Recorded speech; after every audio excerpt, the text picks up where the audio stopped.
Yeah, we had two important parts of news today. One, starting with the operational performance, we saw good growth, and that's indeed the 2.4% sales growth, which has growth from across the world. But as you mentioned, China is indeed still subdued. And that's also something that we expect to remain for the rest of the year. It will improve in the second half, but it had an impact in the first quarter. We had very strong margin improvement as well in the quarter. And also very importantly for us was that we saw the order intake turning positive outside of China, in particular in our strongest market, the United States of America. Secondly, we made some major steps in resolving the Respironics recall, as you indeed also call out. We got court approval on the economic loss settlement. We got court approval on the consent decree. But most importantly, we resolved the personal injury and medical monitoring litigation in the US by getting to an agreement with the plaintiff's leadership. And that actually then puts the vast majority of the cases behind us and leaves us to focus on really bringing Philips back to where it belongs and focusing on the great business that we have. And therefore also we reiterated the full year guidance with confidence of delivering 3 to 5% growth with an adjusted EBITDA step up to 11 and 11.5%. And we slightly increased our cash guidance to 0.9 to 1.1 billion for the full year. Roy, help us out with something that had been pending. This was the FDA. It had warned about manufacturing operations and violations in China and given you a matter of days to respond. Where are you at in terms of that particular claim with US regulators? So we're in full collaboration with the FDA. We have many engagements with them also on the matter in China. So actually we are actioning the two process findings that were issued. And we actually look forward with confidence to get to a good closure on that topic with them.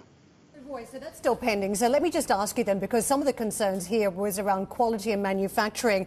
Is this something that can be solved with just better systems in place, or is there a bigger issue when it comes to Chinese manufacturing here? No, I think when I started the journey, we were very clear that across the company, patient safety and quality was a #1 priority. And actually, we have been putting a lot of effort into that. That's also something that you see coming back. We had a launch of a new innovation this quarter, a stroke solution for patients that has the latest of AI in it to support the patient that had a stroke attack. We also closed a new deal with a customer in the US for a 10-year partnership, a children's hospital that needs the latest in radiology and monitoring. And of course, those are the highest quality innovations that we put forward. So this is a priority area for us, to support how we actually underpin the business and also how we address these issues that are out there. Yeah, Roy, good morning to you. Then let's talk about restoration of this Respironics and respiratory devices business. What's the plan regarding that? So as we have now the consent decree, we have a very clear roadmap on what we need to do to return into business in the US. But actually what's also very important, we already are rebuilding that business outside of the US, and we see very good traction in that. We have been starting to provide sleep devices to patients outside of the US. We also provide patient interfaces. But most importantly, it's also important to understand that the sleep and respiratory care business is around 1 billion of the totality of 18 billion of Philips. And therefore, our focus to provide the world-class monitoring, imaging, interventional solutions, but also our exciting consumer business and getting that to growth as we have been showing now in the recent quarters and also to profitability step-ups. That's something that we all are focusing on every day.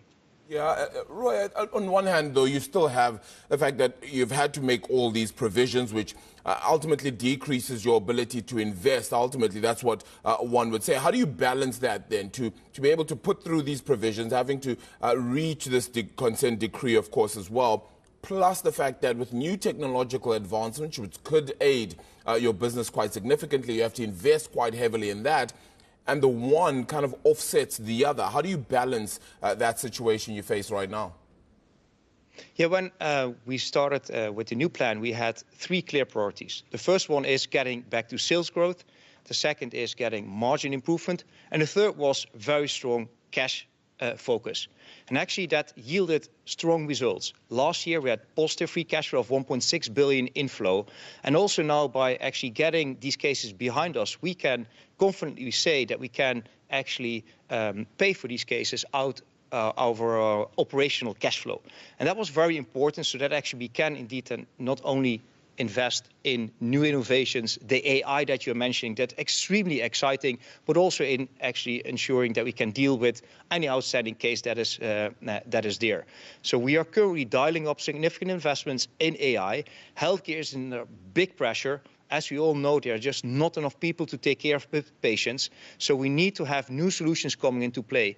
So also when we looked at what we did with the Azurion platform, where actually we injected AI to really detect stroke and support stroke in a better way and support stroke patients in a better way, those are investments that we can put all our money behind and make sure that they have the impact that we need for patients all out there that are suffering from stroke, but also from cardio diseases, where we're also a leader and have a lot of AI-fueled cardiac solutions.